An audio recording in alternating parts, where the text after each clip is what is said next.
Juniper's Butterfly Garden, A Small Start for a Better World. Written by Autumn Hiegle, illustrated by Nadia Ronquillo. Read aloud by Tina Winkle. There's an opening picture with the Oklahoma City Zoo, and it looks just like the entrance of the zoo that we have here in Oklahoma City. On a warm fall morning, the sun shone through the blinds. Juniper stretched and opened her eyes.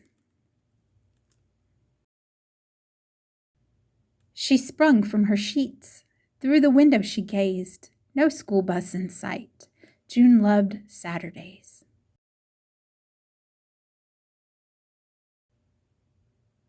On the shrub by her window, with its wings stretched out wide, sat an orange and black insect, monarch butterfly. "Well, good morning to you," June's mom called from the door. "Look at this monarch," June cried once more. June's mom crept past the bed and knelt by the window. "When I was your age, we lived near a meadow. I was walking one evening, and to my surprise, I saw thousands of monarchs. They darkened the skies. They seemed to be floating in the October breeze. At last they all settled by the creek on the trees." Said her mom, her head tilted to the side. "It's been quite some time since I've seen butterflies. I learned on our field trip to the OKC Zoo that monarchs are in trouble, but there's lots we can do." Over breakfast, June listed supplies they would need. June's father chimed in, "What the heck's milkweed?" "Monarchs only lay eggs on this plant called milkweed, so if we want to help monarchs, we'll need milkweed seeds. When caterpillars hatch on milkweed, they munch for dinner and snacks and breakfast and lunch. The caterpillar grows strong and finds a safe space to hang upside down. Then a miracle takes place. They shed their skin, revealing a chrysalis. Inside, they transform. It's called metamorphosis. When the change is complete, the chrysalis cracks. Now a fully grown monarch warms the wings on its back. You're quite the expert. We'll follow your lead." Her dad jumped to his feet. "Let's go get some milkweed." They trucked to the store to buy what they'd need. They got shovels and gloves, flowers, and milkweed. June wandered the yard until she found the best patch. "This is the place where monarchs will hatch." This shrub blocks the wind, but not the sun's rays.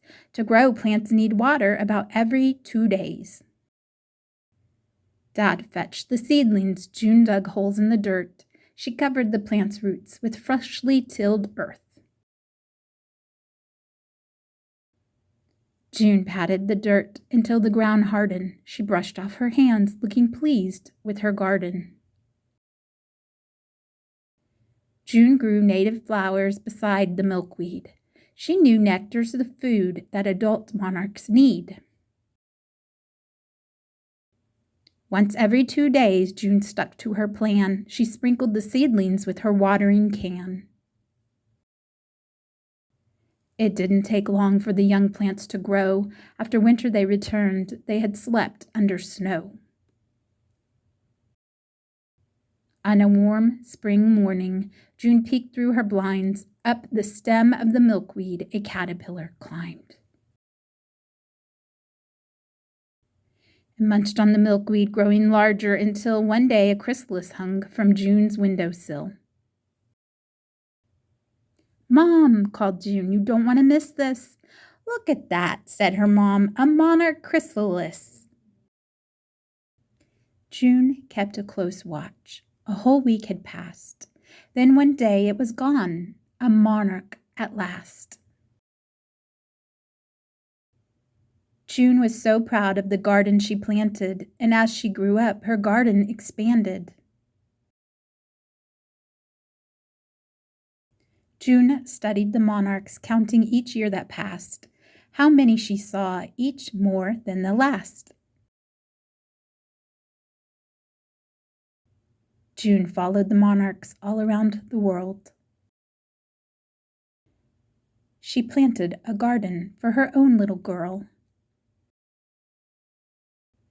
On a warm night at home in the field just outside, they flew in by the thousands, monarch butterflies. June turned to her daughter and said, "My sweet girl, it starts with one action to better the world." In the back of the book, there is a page about planting your own garden. It tells you when you can plant in the spring, summer, and fall, and then where to plant, and about your garden size, what's a good size, how to prep the soil, what type of things you can plant that are butterfly friendly, how to plant exactly, maintenance of your garden, and where you can register your garden as a butterfly garden. And this information can be found at the Okies for Monarchs website.